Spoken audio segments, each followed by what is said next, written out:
चाहते हैं एक बार कश्मीर को देख लेना। कश्मीर को देख लेने का ये जो ललक है, काश कश्मीर के लोगों से मिल लेने का, कश्मीर का जो दर्द है उसको जान समझ लेने की कोई ललक पैदा होती। टूरिस्ट के रूप में सब लोग कश्मीर जाते हैं, कुछ खास जगह हैं, गुलमर्ग जाते हैं, पहलगाम जाते हैं, डल झील में थोड़ा शिकारा विकारा करते हैं, ये सब करके लौट आते हैं। इसी तरह से ऐसा ही इंटरेस्ट हमारी राजनीति का भी है, जो कश्मीर को तो भारत का हिस्सा बनाए रखना चाहती है, लेकिन कश्मीरी लोगों को अपना नहीं समझती। कश्मीरी लोगों का जो दर्द है उसको अपना नहीं समझती है। मैं किसी एक की बात नहीं कर रहा हूं, चाहे आप पंडित की बात करें, चाहे आप मुसलमान की बात करें। आज पंडितों को लेकर बहुत तमाशा हो रहा है, लेकिन हकीकत यह है कि 90s में जब वहां ऐसे हालात बन रहे थे तो कोई पॉलिटिकल पार्टी, कोई जनता, कोई अखबार बहुत एक्टिव नहीं था। यहां तक कि जब वो वहां से श्रीनगर से निकल के जम्मू में आए भी तो थोड़ी बहुत खबरें आती थी, ऐसा नहीं कि अखबार में कोई बड़ी बड़ी खबरें आने लगती। और 32 साल के अभी भी लोग फिल्म देख के आए, कोई मुसलमानों को गाली दे रहा है, कोई कुछ कर रहा है, कोई कुछ कर रहा है, लेकिन किसी ने ये चिंता नहीं की कि कश्मीर में हालात कैसे हैं। मैं सिर्फ पंडितों की बात कर रहा हूं। आपको एक बात बताऊं जो बहुत कम लोग जानते हैं कि आज भी कश्मीर में 5000 के आसपास कश्मीरी पंडित रहते हैं। एक जो प्रधानमंत्री पैकेज मनमोहन सिंह जी ने दिया था, उन्होंने मांग की थी कि इस पैकेज में हमें भी नौकरी मिलनी चाहिए थोड़ी सी, हम यहाँ पे रह रहे हैं, बहुत परेशान हैं। उसके बाद वो लोग हाई कोर्ट गए, हाई कोर्ट में स्टे लगा, क्या क्या हुआ, फाइनली हाई कोर्ट से उनके पक्ष में नतीजा आ गया। उनके पक्ष में नतीजा आने के बाद भी जो कश्मीरी पंडित घाटी में रह रहे हैं उनको उस पैकेज में नौकरी नहीं दी जा रही। उनके जो नेता है संजय टिक्कू, वो पिछले साल भूख हड़ताल पे बैठे, 35-36 लोग भूख हड़ताल पे बैठे। मैं लगातार टच में था, मैंने बीबीसी पे लिखा, न्यूज क्लिक पे लिखा, ट्विटर पे लगातार कोशिश की, लेकिन आप आश्चर्य करेंगे कि जो लोग इतना आज कश्मीरी पंडित कर रहे हैं, उनमें से कोई एक आदमी भी उनसे ये नहीं कहने गया कि भाई भूखे रहोगे तो मर जाओगे, तुम्हारी मांग पर हम विचार करेंगे। ये शर्म की बात है कि उन लोगों को अंततः हम लोगों ने समझाया कि यार तुम लोग भूखे मर जाओगे, कोई पूछने वाला नहीं है, कोर्ट में ही और लड़ाई लड़ेंगे, भूख हड़ताल खत्म कर दो, और उन बेचारों को भूख हड़ताल खत्म करनी पड़ी। तो जो मैं कहना चाह रहा था कि कश्मीर पर तो बात सब करते हैं, कश्मीर देखना चाहते हैं, कश्मीर हमारा अभिन्न अंग है, ये सब नारा लगता रहता है, लेकिन कश्मीर की समस्याएं क्या है? ये तो मैंने एक पक्ष की बात की, केवल कश्मीरी पंडितों की। इसके अलावा भी जो वहां पे हैं, कश्मीरी सिख हैं, कश्मीरी मुसलमान हैं, वो किन हालात से गुजर रहे हैं, कितनी परेशानियां हैं, कैसे उनको परेशान किया जा रहा है, इस पर हमारा ध्यान नहीं जाता है। हम देशद्रोह और देशभक्त की एक बाइनरी तैयार करते हैं और कश्मीर बड़ा खूबसूरत है, घूम के चले आते हैं, इससे ज्यादा कश्मीर से कोई मतलब रखता नहीं। इसी से एक सवाल मेरा निकलता है, 2019 में 5 अगस्त 2019 लगभग बंधक बना के और इवन चुने हुए सांसदों को भी उनके घरों में नजर बंद करके 3 पुराने चीफ मिनिस्टर्स को, 3 एक्स चीफ मिनिस्टर को आपने नजर बंद करके रखा। लगभग इस स्थिति में बंधक बना के किसी राज्य को और धारा 370 हटाई गई, और उसके बाद अभी तक वो प्रचार चल रहा है कि अब स्थितियां काफी नॉर्मल हो गई हैं। अभी एक आंकड़ा भी जारी किया गया कि पिछले 1 साल में तक 20 लाख से ज्यादा टूरिस्ट वहां गए। तो क्या स्थितियां कुछ सामान्य हुई? 370 हटने का कोई फायदा नजर आया? मेरे ख्याल से 370 हटने के बाद हिंदी की दुनिया से जो पहले लोग वहां पे गए थे उनमें मैं शामिल था। अगस्त में ये हटा था, अगस्त से लगातार मैं कोशिश कर रहा था कि मेरा टिकट मिल जाए, कभी मना कर दिया जा रहा था, कभी कुछ, और अक्टूबर में मैं वहां पहुंच पाया था। अक्टूबर में वहां जब मैं पहुंचा था तो सामान्य हालात थे, बिल्कुल सामान्य हालात थे। कैसे सामान्य हालात थे? सड़कों पर लोग नहीं थे, आर्मी बहुत सारी थी, दुकानें सारी बंद थी, होटल सारे बंद पड़े हुए थे। जिस होटल में मैं हमेशा रुकता था वहां पहुंचा तो उसने अपने आप ही कहा कि सर हर बार आप जितना पैसा देते हो उसका आधा दे देना, क्योंकि कोई था ही नहीं। तो अगर सामान्य का मतलब यही है कि लोगों को घरों में कैद कर दिया जाए, लोगों की आवाज बंद कर दी जाए, लोगों को विरोध न करने दिया जाए, अगर यही सामान्य होना है तो सब सामान्य है। शमशान की शांति अगर शांति होती है तो सब शांति है। सवाल ये उठता है, मैं इसी के साथ पूछ लूं कि 2019 को बीते 3 साल हो जाएंगे, 3 साल हो गए लगभग। 370 को हटाई गई थी और उसके बाद कोर्ट में मुकदमा हुआ था, सुप्रीम कोर्ट में। 3 साल में उसकी सुनवाई भी नहीं हुई है। आप समझ लीजिए 370 हटाया कैसे गया था, ये भी मैं आपको बता दूं कि राज्य की जनता का प्रतिनिधि मान लिया गया विधानसभा को, बिल्कुल ठीक बात है, विधानसभा को भंग कर दिया गया था। और विधानसभा का प्रतिनिधि किसको मान लिया गया? राज्यपाल को मान लिया गया, जो उत्तर प्रदेश के रहने वाले थे। और उनके एक सिग्नेचर से 370 हटा दी गई। यहां महाराष्ट्र के लोग बैठे हैं, मैं आपसे सवाल करता हूं कि मान लीजिए कि मध्य प्रदेश का या बिहार का या कोई उत्तर प्रदेश का गवर्नर हो, आपका राज्यपाल हो, आपकी विधानसभा को भंग करके आपसे बिना सलाह लिए हुए राज्यपाल और केंद्र मिलकर महाराष्ट्र के बारे में कोई निर्णय ले ले, तो क्या ये जमहूरियत होगी? क्या ये लोकतंत्र होगा? तो जो महाराष्ट्र के लिए गलत है, जो यूपी के लिए गलत है, जो कर्नाटका के लिए गलत है, वो कश्मीर के लिए सही कैसे हो गया? तो और अगर ऐसा हुआ और इसके बाद लोग उसका विरोध करना चाहते थे, तो सैकड़ों हजारों लोगों को लगातार जेल में बंद रख के आप ये कहें कि शांति व्यवस्था करने के लिए सारा किया गया है। पूरे लातूर को या उदगीर को अगर कुछ बदलना हो, सारे उदगीर के लोगों को घर में ताला लगा दीजिए और कहिए ये उदगीर के भले के लिए हम कर रहे हैं, ये भला तो नहीं होता। उदगीर हिंदुस्तान का हिस्सा है, उदगीर महाराष्ट्र का हिस्सा है, लेकिन उदगीर पर पहला हक किसका है? उदगीर के लोगों का। उदगीर का विधानसभा कौन चुनेगा? उदगीर के लोग चुनेंगे। लोकसभा कौन चुनेगा? उदगीर के लोग चुनेंगे। तो हम उदगीर का भला करना चाहते हैं, इसके लिए निर्णय दिल्ली में बैठ के जिस दिन होने लगेगा, उस दिन शायद आप समझ पाएंगे कश्मीर के लोगों की पीड़ा। लोकतंत्र क्या है? लोकतंत्र का मतलब ही ये है कि जनता के बारे में कोई निर्णय जनता से पूछ के लिया जाए, जनता की सहमत से लिया जाए। इसीलिए विधानसभा पे बात नहीं रुकती है। विधानसभा के बाद नगर पालिका होती है, नगर पालिका के बाद वार्ड मेंबर होता है, गांव के लिए पंचायत होती है, हर वार्ड का पंच होता है, सरपंच होता है। ये सब क्यों चुना जाता है? ताकि अधिक से अधिक निचले लेवल तक जाके जनता की राय ली जा सके।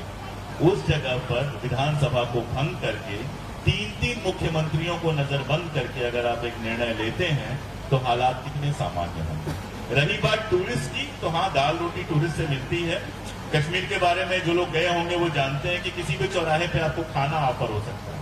मैं किस्सा, तुम थे उस दिन साथ में, मैं किस्सा सुनाता हूँ कि हम लोग कश्मीर गए हुए थे, देवेश भी उस समय साथ में थे, और वहां का जो मार्केट है, जामा मस्जिद के आसपास का इलाका, वहां हम घूम रहे थे। वहां मालूम हुआ कि कोई साहब पठान सूट बनाते हैं और कश्मीर के जो मीर वायज हैं वो उन्हीं के यहाँ से पठान सूट सिलवाते हैं।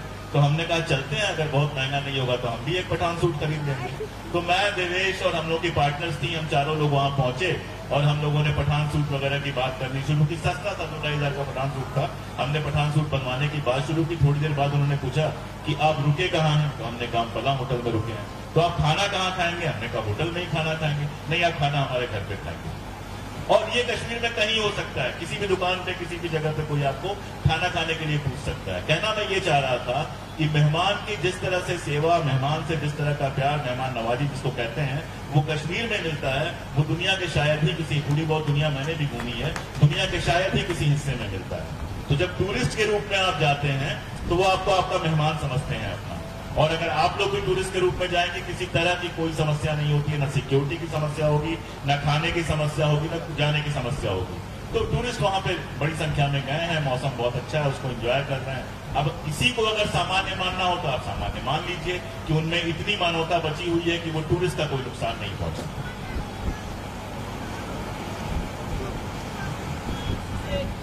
इससे जुड़ा अगला सवाल है सर मेरा, 370 धारा जो हटाई गई है, खाने के बारे में अलग से बात करेंगे ना। अच्छा, इसी से जुड़ा अगला सवाल है सर,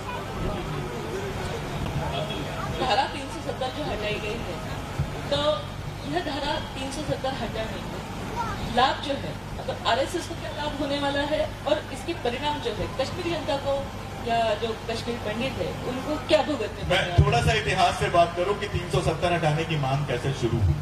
370 जब लागू हुआ, लोकसभा में पेश हुआ, तो उस समय श्यामा प्रसाद मुखर्जी वहां बैठे हुए थे। वो नेहरू मिनिस्ट्री में मिनिस्टर थे। आप जानते हैं कि आजादी के बाद जो पहली राष्ट्रीय सरकार बनी थी, उसमें हर पक्ष के लोगों को लिया गया था। तो उसमें श्यामा प्रसाद मुखर्जी साहब भी थे। उन्होंने 370 की कोई मुखालिफत, कोई विरोध नहीं किया था। 370 लागू हो गई। 370 लागू होने के बाद शेख अब्दुल्ला ने पहला जो काम किया, उसके बारे में मैं आपको बताऊं। मुगलों के समय से ही कश्मीर में जमीन का मालिकाना अधिकार कृषक के पास नहीं था। वो या तो जागीरदारों के पास था या तो राज्य के पास था। डोगरा शासन में बेगारी का सिस्टम बहुत बढ़ गया, और आप ये समझिए कि वहां के ज्यादातर जो किसान थे वो बेहद गरीबी और बदहाली के शिकार थे।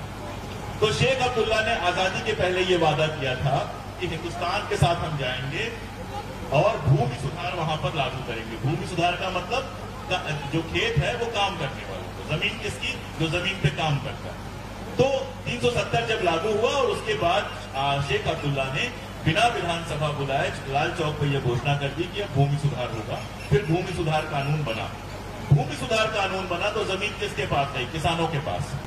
जब किसानों के पास जमीन चली गई तो जो पुराने जमींदार और जागीरदार थे, वहां जमींदार तो किसान को कहते हैं, जागीरदार कहते हैं जो बाकी जगहों पे जमींदार को कहते हैं, तो जो पुराने जागीरदार थे जिनमें डोगरास थे, कुछ कश्मीरी पंडित थे, कुछ बड़े कश्मीरी मुसलमान थे, उन लोगों ने इसका विरोध करना शुरू किया। विरोध करके उन्होंने कहा कि हमें उसका मुआवजा चाहिए। शेख अब्दुल्ला ने कहा कि मुआवजे की तो कोई बात ही नहीं है, किसानों से ही जमीन आप लोगों ने कब्जा की है, कोई खरीद के तो ली नहीं है, तो मैं मुआवजा नहीं दूंगा। अब आप इस बात का विरोध नहीं कर सकते थे कि कश्मीर के अंदर गरीब मुसलमानों के पास जमीन चली गई या जम्मू के अंदर दलित लोगों के पास जमीन चली गई। तो भूमि सुधार का विरोध करने की जगह 370 का विरोध करना शुरू हुआ। कब? जब भूमि सुधार लागू हो गया तब। उसी समय महात्मा गांधी की हत्या हुई थी। हिंदू महासभा के लिए भारत में राजनीति करना मुश्किल हो गया था। जनसंघ नया संगठन बना था। उसके समझ में आया कि हिंदुस्तान में एक ही स्टेट है मुस्लिम बहुल, जम्मू और कश्मीर। अगर हम वहां बवाल करते हैं तो बाकी देश में इसका फायदा उठाना आसान है। उसी समय से लगातार एक देश में दो विधान नहीं चलेगा जैसा नारा देके 370 की मुखालिफत शुरू होती है। तो पहली बात तो ये कि 370 होता है या नहीं होता है, इससे बाकी लोगों को कोई फर्क नहीं पड़ता। मैं 370 हटने से पहले 12 बार और 370 हटने के बाद 3 बार कश्मीर जा चुका हूं, और पहले जाने में कोई रोकता था ना, अब कोई जाने में रोकता है। जमीन खरीदने और बाकी सबकी जो बात थी, ये भी पुरानी बात थी। अगर इतिहास में जाऊंगा तो बहुत लंबा हो जाएगा, लेकिन इतना जानिए कि डोगरा पीरियड में कश्मीरी पंडितों ने ये मांग की थी कि बाहर के लोगों को नौकरी ना मिले, नौकरी यहाँ के लोगों को मिले। तब वो कानून बना था, जो कानून बाद में 35A बना, जिसके तहत लोग जमीन नहीं खरीद सकते थे और बाहर के लोग जाके रोजगार नहीं कर सकते। इसको हटाया गया। अब आपने पूछा कश्मीरी पंडितों को क्या फायदा हुआ। मैंने आपको बताया कश्मीरी पंडित चाहे कश्मीर के अंदर रह रहे हो या बाहर, उनके पास नागरिकता का कागज था, तो वो पहले भी वहां नौकरी कर सकते थे, पहले भी वहां जमीन खरीद सकते थे, अब भी। कश्मीरी मुसलमान के लिए तो कोई जो है वो है ही। असल में 370 में इतने ज्यादा परिवर्तन किए गए थे कि खुद कश्मीरी कहते थे, और कई सारे एक्सपर्ट ने कहा कि धारा 370 का सिर्फ एक कंकाल बच गया। वो कंकाल ऐसा था कि आप ये कह लो कि जैसे पुराने जमींदार होते हैं ना, पूरा घर गिर जाता है, बाहर एक दरवाजा बड़ा रहता है, उसको संभाल के रखते हैं कि दरवाजे की इज्जत बची रहती है। तो वो वैसे ही कश्मीरियों के लिए अपने इज्जत का एक प्रतीक, अपनी शान का एक प्रतीक रह गया था।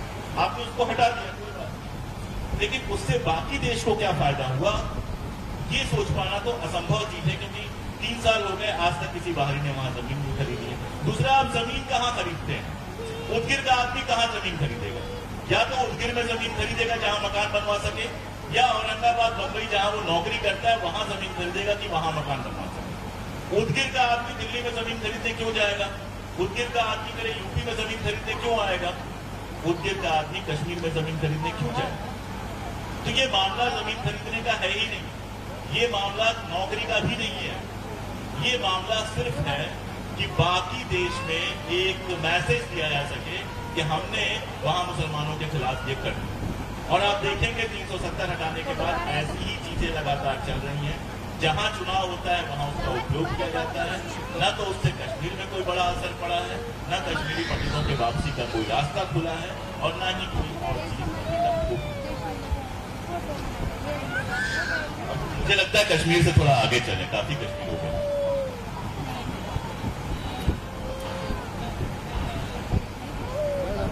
किया तो गांधी हत्या के बारे में आपकी जो किताब है उसमें गांधी को क्यों मारा, यह किताब भी काफी रिसर्च करके, काफी अध्ययन करके आपने लिखी है। मतलब वैसे तो सभी किताबें आपने बहुत ही अध्ययन किया, आपका अनुशीलन रहा है, वहाँ पे अनुसंधान किया है आपने, और उसी के बाद आपकी किताबें जो है वह आई है, काफी विचार देती है और प्रेरित करती है हम सबको। तो यह जो किताब है गांधी, उसने गांधी को क्यों मारा, इस किताब में गांधी हत्या के बारे में, मतलब गांधी जी की हत्या जो है उस समय में बहुत से तथ्य रखे गए हैं और इन तथ्यों के द्वारा सावरकर जी है, जो मतलब विनायक दामोदर सावरकर जो है, इनको सर्वोच्च न्यायालय ने निर्दोष करार दिया था कि ये इनका कोई हाथ इसमें नहीं है।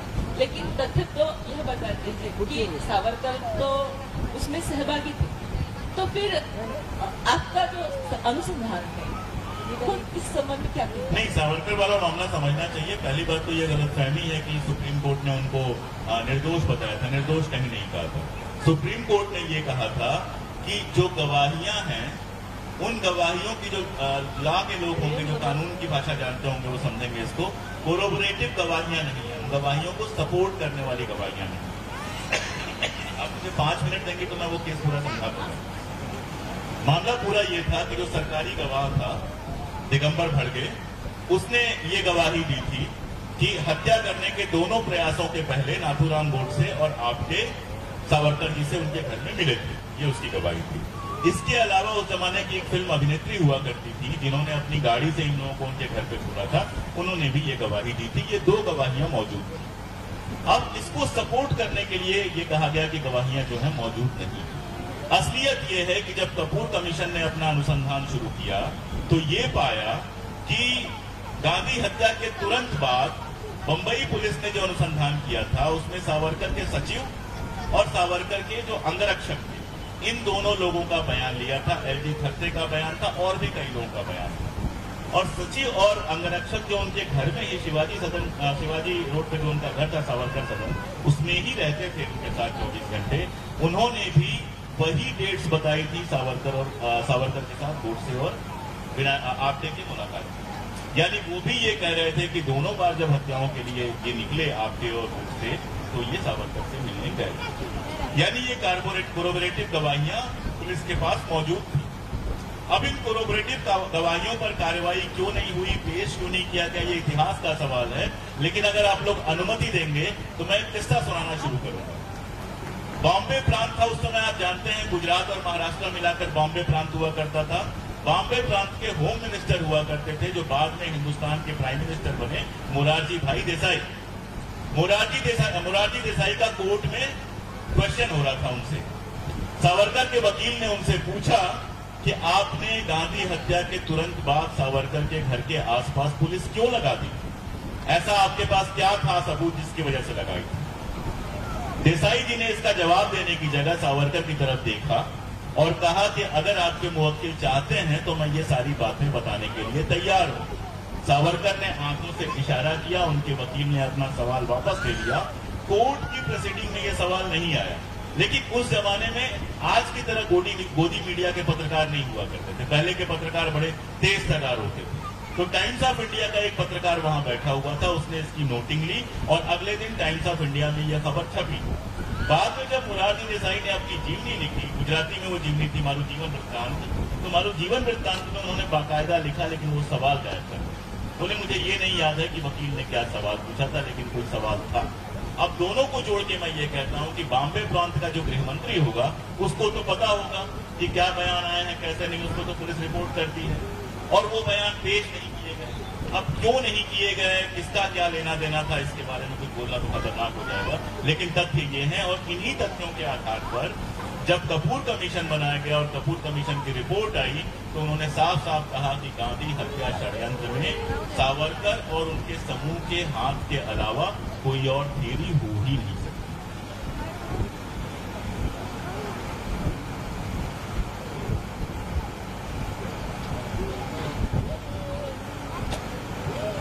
इस बीच हम सब लोग देख रहे हैं कि 2014 के बाद जो सरकार आई है तो लगातार, चाहे वो सावरकर हो या गोडसे हो, हम लगातार देख रहे हैं कि उनकी छवियों को बड़ा करने की कोशिश होती है और उसको बड़ा करने के लिए जाहिर है कि वो सबसे ज़्यादा हमले कर रहे हैं।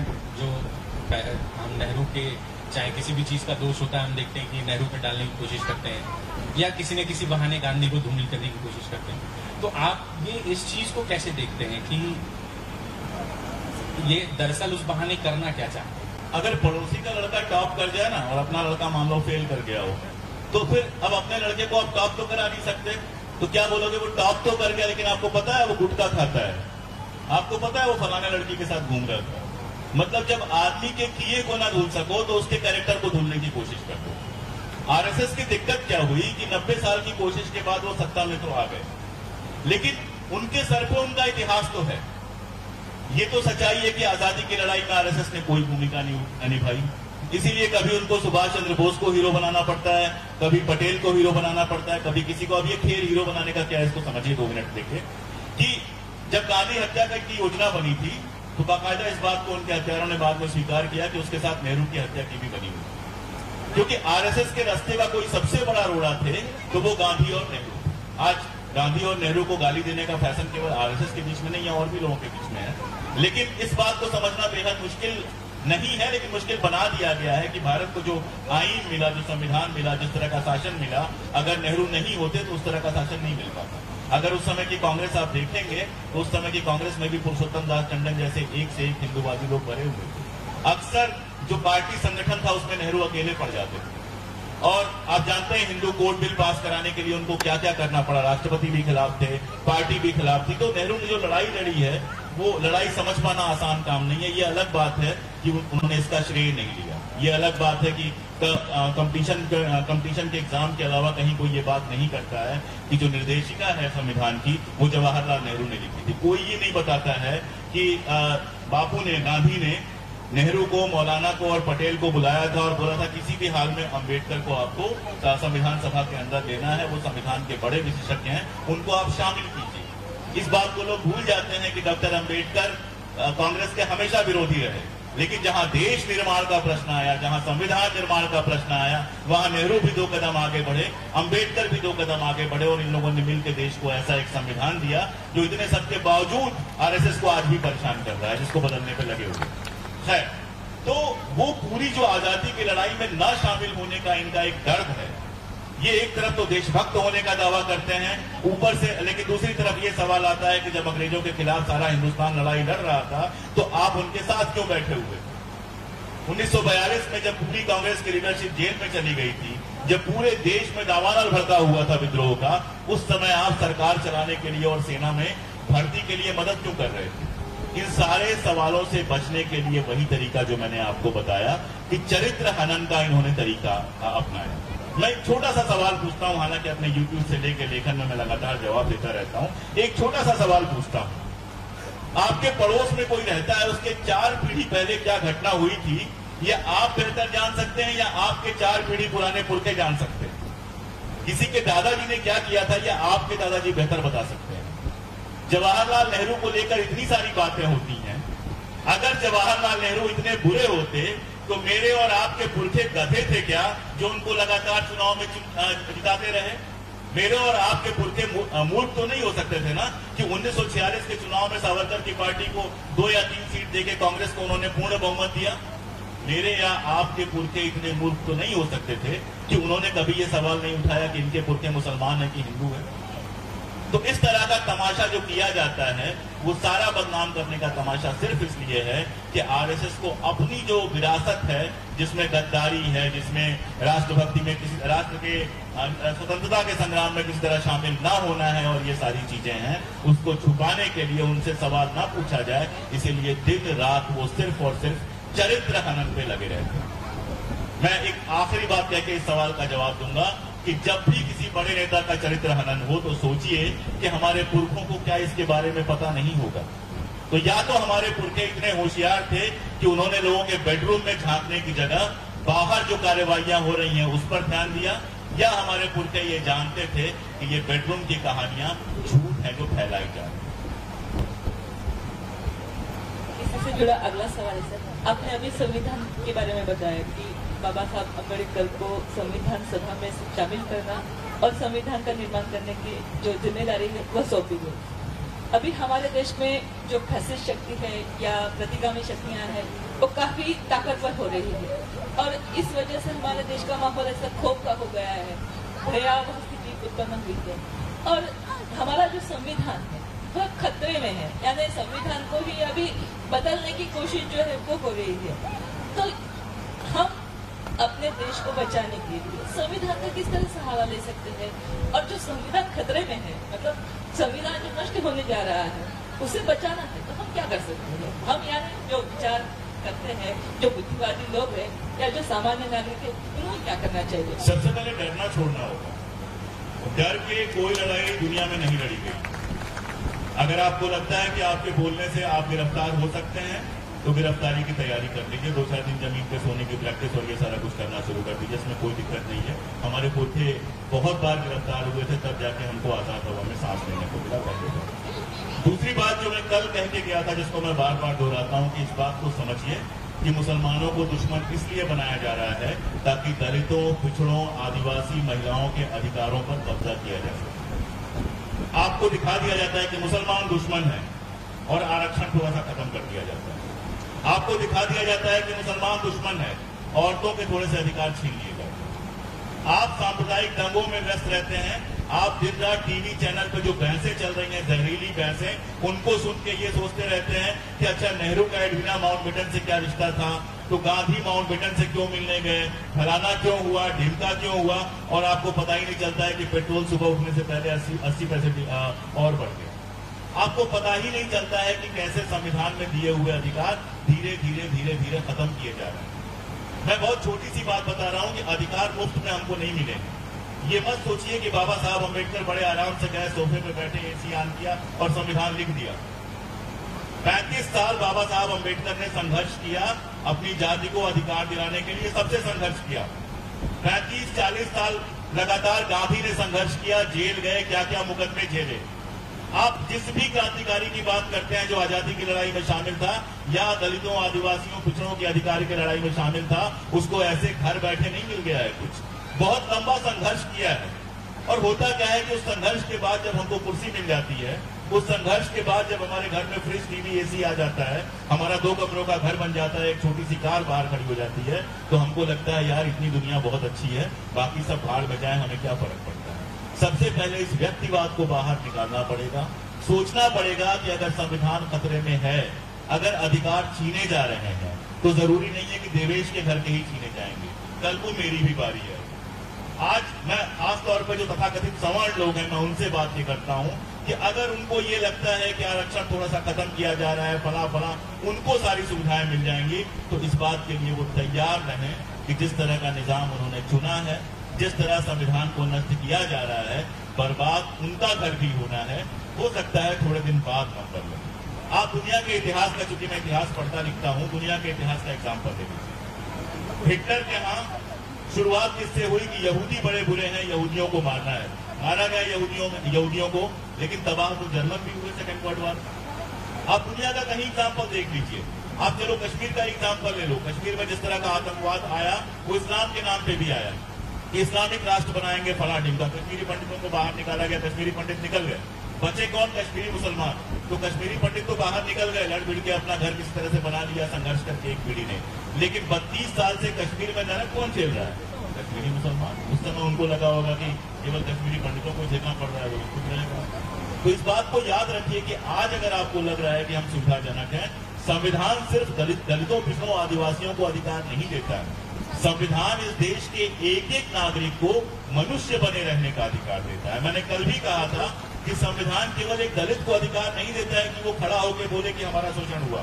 संविधान मुझे भी यह अधिकार देता है कि मैं खड़ा होकर बोलूं कि हाँ, मैं ऐसे परिवार से आया हूं या ऐसे समाज से आता हूं जो समाज बिना श्रम किए हुए, दान के और मुफ्त के पैसे पर पलता रहा है। जैसे नारीवाद जो है सिर्फ स्त्री को मुक्त नहीं करता है, वो पुरुष को भी मुक्त करता है उन भूमिकाओं से जिन भूमिकाओं में पूरे के पूरे तरीके से उसको डाल दिया गया। लंबी बहस हो जाएगी, मैं थीरी में जा रहा हूं, लेकिन सीधी सी बात है कि संविधान एक एक आदमी के लिए है, एक एक मनुष्य के लिए है। और संविधान नष्ट होगा, अगर हिंदू राष्ट्र जैसी कोई बात आएगी, तो मैं बाबा साहब को दोहराऊंगा कि हिंदू राष्ट्र इस देश में, तो क्या उन्होंने एग्जैक्ट वर्ड मुझे नहीं पता, लेकिन कुल मिला जुला के कहता कि इस देश के विनाश का कारण बनेगा।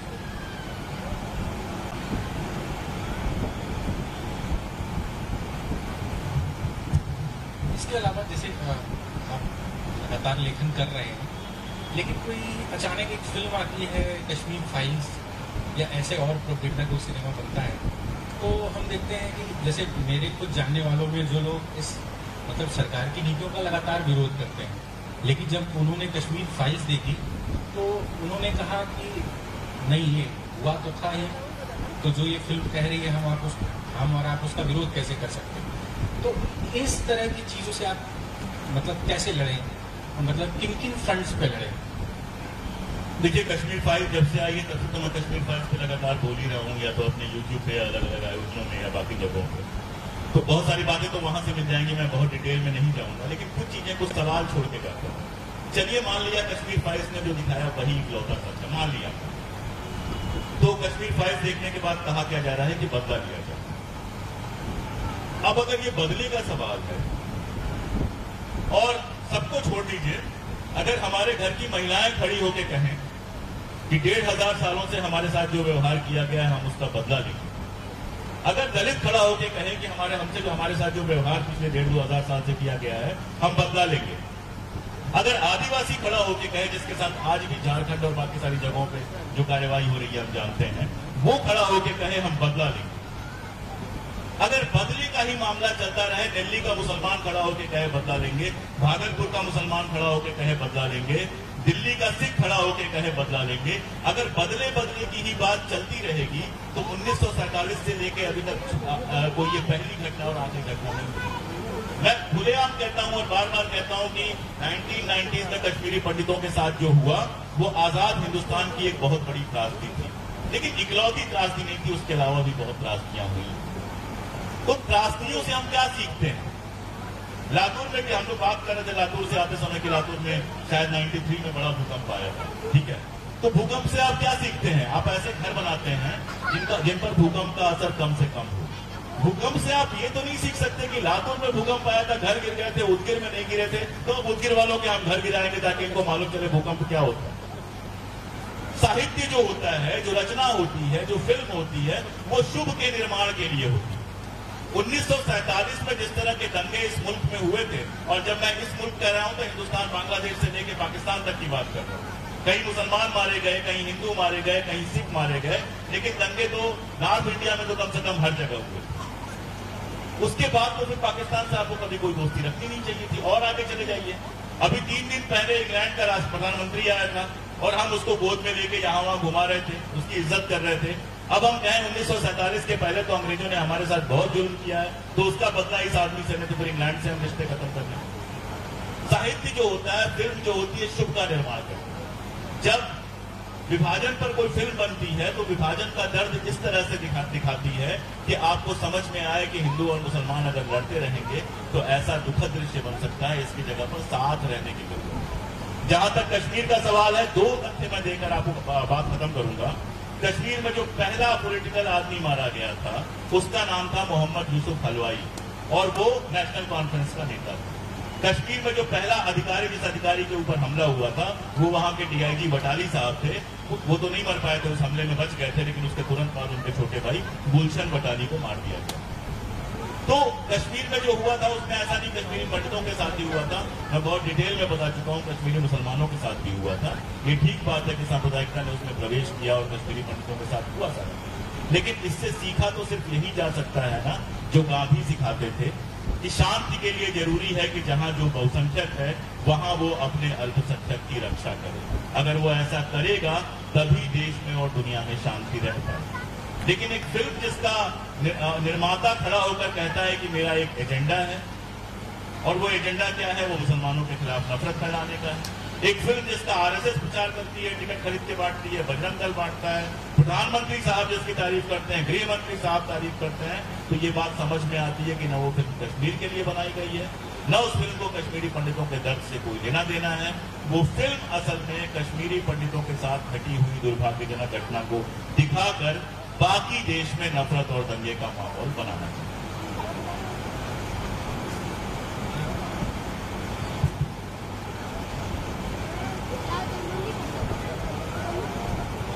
आवाजाही तो, लेकिन हम देख रहे हैं कि वो कार्यवाहियां बढ़ते बढ़ते बुलडोजर चलने लगा है। तो ऐसे में मैं चाहूँगा कि आप तो हमारे जैसे युवाओं के लिए जो कोशिश कर रहे हैं कि अपने अपने माध्यमों के जरिए कुछ इन चीज़ों की मुखालिफत की जाए, तो आप हम जैसे युवाओं के लिए क्या संदेश देना चाहेंगे, जो आपको पढ़ रहे हैं, जो आपको देख रहे हैं, जो आपके बनाए वीडियोस देख रहे हैं, जो आपके ट्वीट पढ़ते हैं, जो आपकी तरफ देख रहे हैं, आप उनको क्या संदेश देना चाहिए? जो मेरी तरफ देख रहे हैं उनको तो पता है मैं क्या संदेश देता हूँ, क्योंकि हर वीडियो में, हर ट्वीट में, हर लिखे में मैं कोई न कोई यही कोशिश करता हूँ कि वो अपनी बातों को समझा सकूं। दो बातें बहुत क्लियर हैं, बहुत साफ हैं। अगर किसी एक धर्म, किसी एक जाति को अपना दुश्मन मान लेंगे आप, तो आप अपने खुद के, अपने मुस्तकबिल का दुश्मन बन जाएंगे। इस चीज को याद रखिए, दुनिया का इतिहास गवाह है। जैसे हिंदुओं में अच्छे बुरे लोग हैं, मुसलमानों में भी अच्छे बुरे लोग हैं, ये इतनी सामान्य सी बात है कि हम सब जानते हैं। पहली बात तो ये।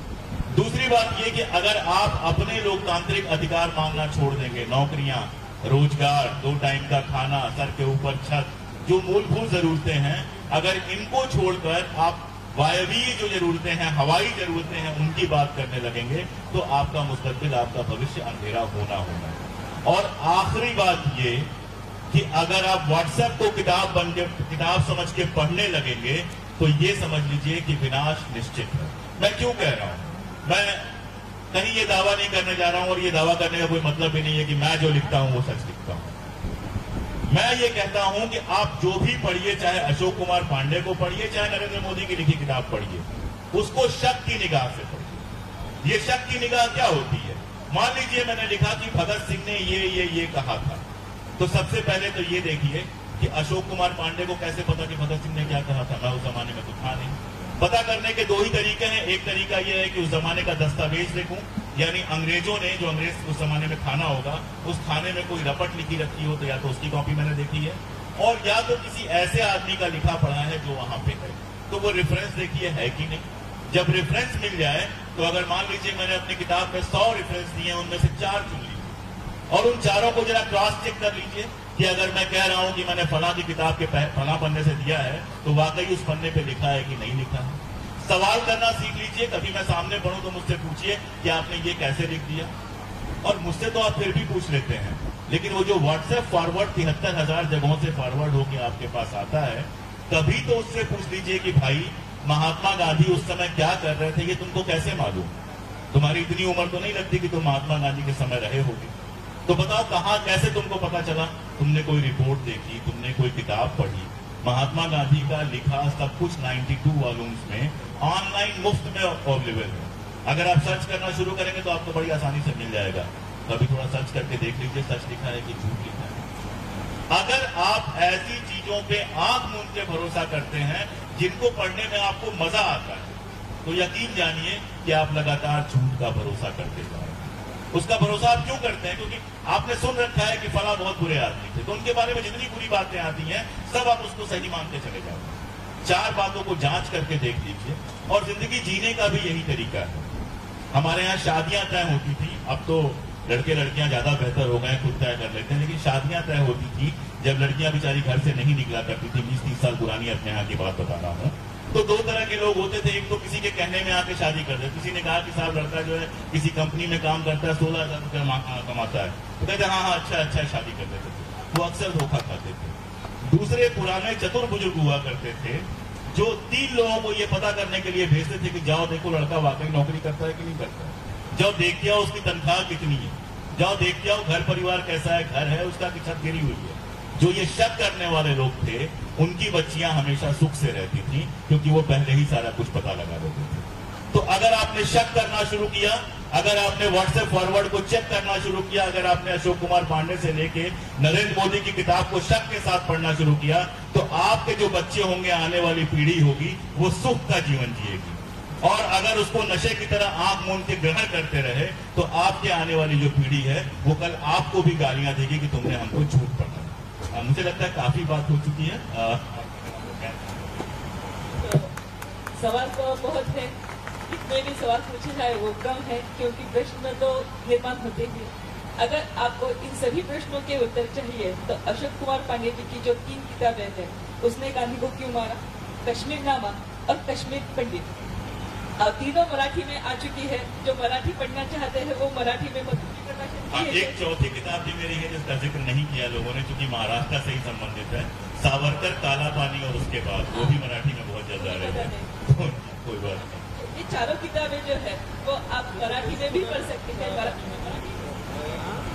ये चारों किताबें मराठी में उपलब्ध है, आप सभी ये मंगवा कर पढ़ सकते हैं। और बाकी जो सवाल बचे हैं आपके मन में, मेरे मन में, तो इन सवालों के जवाब हम किताबों से ही प्राप्त करेंगे।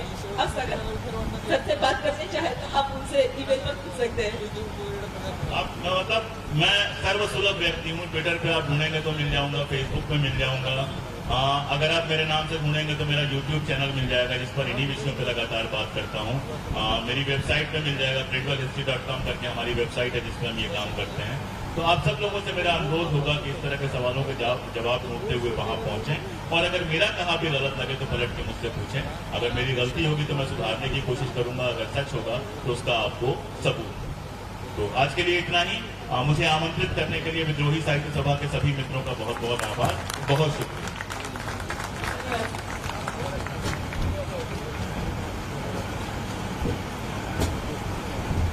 या सविस्तर मुलाकात